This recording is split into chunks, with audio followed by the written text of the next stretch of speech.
we don't really have a hard time speaking our mind. We're pretty good, me and my husband, at doing so. He has used today, so far, he has written a brand new song, and he has used that 21-day challenge to do so. And I have this whole letter to Courtney that I'm going to write. But at the same time, I want to leave that again for a day where I have my whole day to devote to it. But today, I'm just speaking from the heart. Why? Because the heart is where I always speak from. I've been like this probably since I was born, from all I can figure. Um, I probably actually started my seeking and my mystic journey then, but I wouldn't have called it that. I would call it being a child. But at a certain point, after going through a 10-year bout as a Christian, I once again became a seeker. Because the one thing I never lost was my curiosity. I wanted to know things, just random things sometimes, you know.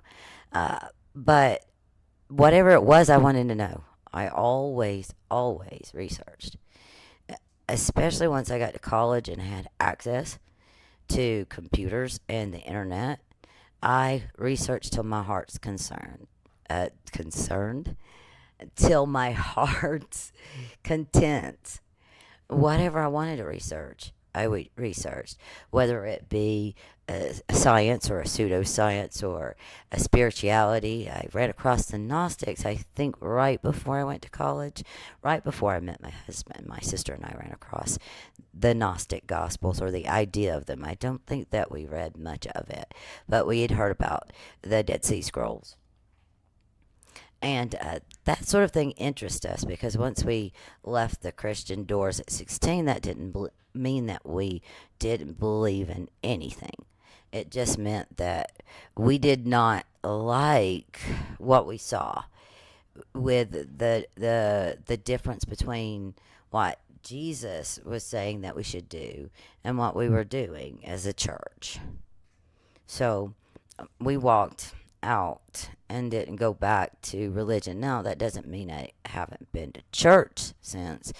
Just I wasn't a believer when I went.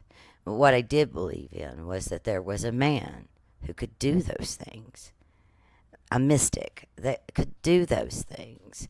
Uh, I decided that he must have traveled and learned different things, and he was bringing some of those ideas back to the people to try to free them. You know, you do the best you can, I suppose, with what you've got. I do think that he hoped that they understood him better than they did. I think he did. I think that he had hoped that they understood him better than they did. But still, these days, he's happy about the turn of events. More people are opening to their connection to themselves, their true selves, their true identities, talking to the angels, and not being ashamed. Not being ashamed that they're different than what had gone before. It's high time we evolved. Evolution is part of life. It's part of the spirit life and part of the physical life. And it's high time that we not stay stagnant. How can you stay alive if you're stagnant? You know what happens to stagnant water? I have to deal with it sometimes at work. Dealing with changing the water for the cut flowers so they remain fresh. And sometimes it smells a little bit like village. It smells a little bit like rot. Because it's been there too long. So stagnant water is not alive. It's gross. So imagine how grosser you must think about your spirit, if you allow it to stagnate. You can't. You have to grow. You have to change.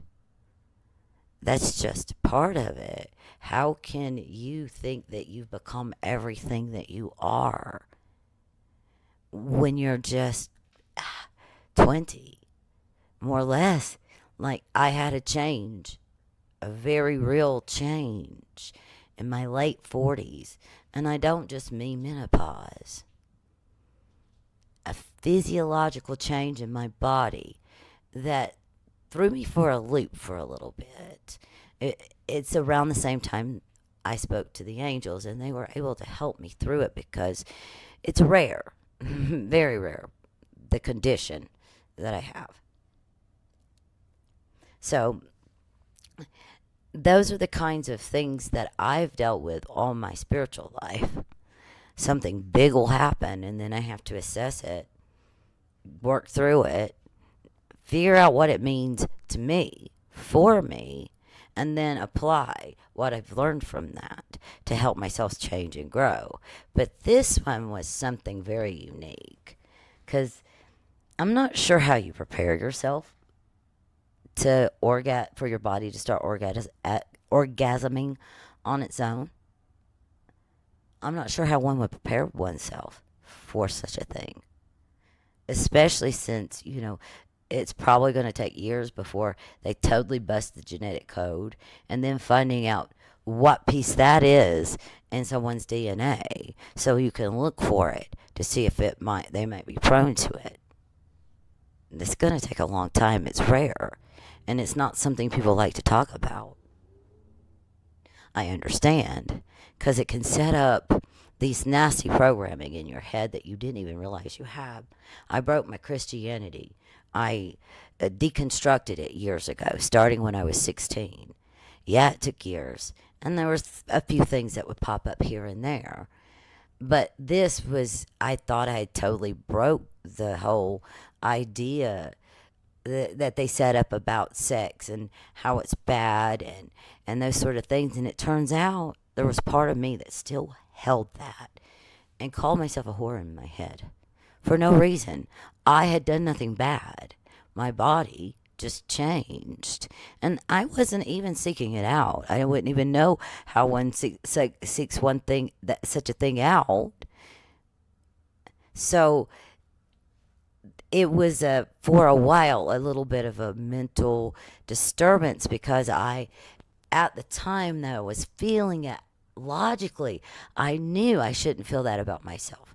That I shouldn't feel that about myself. I busted that stupid thing.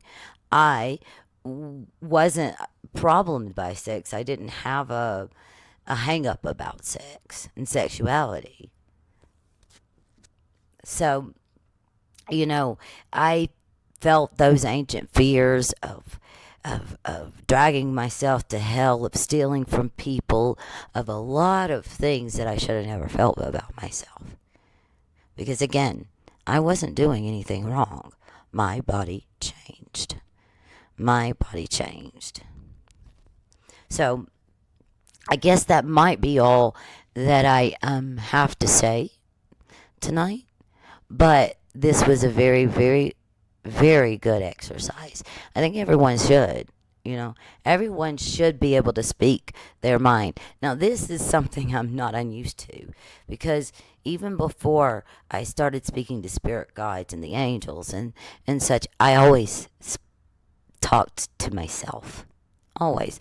So it's not unusual for me to be talking with nobody here. Not unusual at all. Wasn't before I met Jessel and Mirrodin, and then the angels. It's something I've done all my life. I've talked to myself. I guess I always figured somebody's probably listening. Maybe they're curious. Anyway, I'll end this little transmission, if you will. 10 minutes, huh? I don't remember if they had a time limit. I don't remember. I knew they wanted me to do it, but I don't remember if they had a time limit on it. Anyway, this 10 minutes, I'll wrap it up with this because I have a bigger project in mind. But I just wanted to do it every day. I did not do last night because I found it last night. So anyway, I will just say bye. You may or may not be hearing this somewhere later. Toodles, love ya. Bye.